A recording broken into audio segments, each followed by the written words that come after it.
नमस्कार मित्रों, आज हम जानेंगे नाग जातियों और उनकी भारतीय पौराणिकता में महत्व को। भारतीय पौराणिक ग्रंथों में नाग जाति का विशेष स्थान है। नागों का वर्णन वेदों, महाभारत, रामायण, पुराणों और बौद्ध और जैन ग्रंथों में मिलता है। मैं आशा करता हूँ कि आपने महर्षि कश्यप और उनकी दो पत्नियों कद्रू और विंता से गरुड़ और नागों की उत्पत्ति की कहानी पहले ही देख और सुन रखी होगी। यदि नहीं तो उसका लिंक मैं नीचे दे दूंगा। तो जैसा कि उस कहानी में मैंने पहले ही बताया है, महर्षि कश्यप की दो पत्नियां थीं, कद्रू और विंता। कद्रू के गर्भ से नाग जाति उत्पन्न हुई और विंता के गर्भ से गरुड़। इस कारण नाग और गरुड़ एक दूसरे के शत्रु हैं। नागों का प्रमुख निवास पाताल लोक बताया गया है। वहां उनका साम्राज्य है और उनके राजा शेषनाग, वासुकी, तक्षक, कालिया, अहिरावण आदि हैं। महाभारत में नागों का बड़ा योगदान है।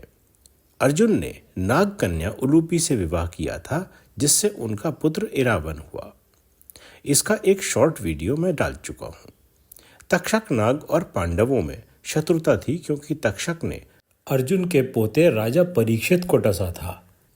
जन्मेजय ने नागों के विनाश के लिए सर्पसत्र यज्ञ किया, लेकिन आस्तिक मुनि ने नागों की रक्षा की। रामायण में लंका का राजा रावण अपनी माता की तरफ से नागवंशी था। भगवान विष्णु के अवतार राम के भाई लक्ष्मण को शेषनाग का अवतार माना जाता है। जब भगवान राम समुद्र पार कर रहे थे, तब नागराज वासुकी ने सहायता की। नागों को देवी देवताओं के समान पूजा जाता है। नाग पंचमी के दिन नागों की पूजा होती है, ताकि वे रक्षा करें और प्रलयकारी न बने। भगवान विष्णु शेषनाग पर शयन करते हैं। इसका प्रतीकात्मक अर्थ है कि नाग शक्ति और संतुलन के बिना सृष्टि संभव नहीं। भगवान शिव के गले में नागराज वासुकी लिपटे रहते हैं, जो शक्ति, योग और जागृति के प्रतीक हैं। समुद्र मंथन के समय नागराज वासुकी को रस्सी के रूप में प्रयोग किया गया था। यह बताता है कि नाग शक्तिशाली और सृष्टि की घटनाओं में अहम भूमिका निभाते रहे हैं। नाग जातियों के ऐतिहासिक और सांस्कृतिक विरासत के बारे में अगर हम देखें, तो नाग जनजाति का उल्लेख प्राचीन भारत में मिलता है। नागवंशी राजाओं ने भारत के कई क्षेत्रों में शासन किया, जैसे नागपुर, पद्मावती और मथुरा। नाग जाति को मूलतः प्राकृतिक शक्तियों की उपासक माना जाता है। बौद्ध और जैन ग्रंथों में भी नागों का विशेष उल्लेख है, जैसे कि नागराज मुचकुंद और नागराज एलापत्र। भारतीय पौराणिक कथाओं, महाकाव्यों और पुराणों में नागों का विशेष स्थान है। नागों को देवता, योद्धा, संरक्षक और विनाशक के रूप में देखा गया है। वे पाताल लोक, जल स्रोतों, पर्वतों और नदियों से जुड़े हुए हैं और भारतीय संस्कृति, धर्म तथा इतिहास पर गहरा प्रभाव डालते हैं।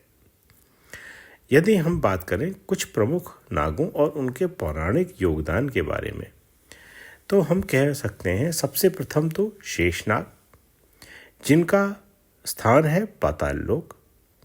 भगवान विष्णु के शयन के आधार, सृष्टि के संतुलन रक्षक।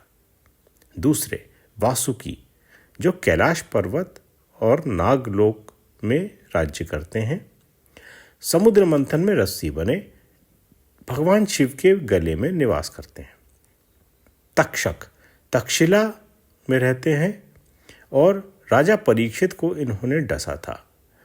कश्यप वंश के प्रमुख नाग हैं। कालिया, जो यमुना नदी में रहते थे, भगवान कृष्ण द्वारा पराजित किए गए और जल को विष मुक्त करने का प्रतीक है। पद्मनाभ, जो नागलोक में राज्य करते थे और ब्रह्मांडीय संतुलन और आध्यात्मिक शक्ति के प्रतीक हैं। मणिनाग, जो काठमांडू क्षेत्र में राज्य करते थे, नेपाल और भारत में पूजे जाने वाले प्राचीन नागराज हैं। अनंतनाग, जो कश्मीर क्षेत्र में करते थे, जिनके नाम से आज वहाँ एक शहर भी है। भगवान विष्णु के अवतार का प्रतीक कश्मीर में पूजे जाते हैं।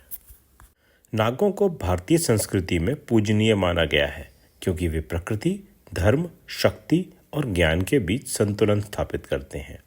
उनकी कहानियाँ हमें यह सिखाती हैं कि शक्ति और संतुलन का सही उपयोग ही जीवन को सही दिशा दे सकता है। कहानी सुनने के लिए धन्यवाद।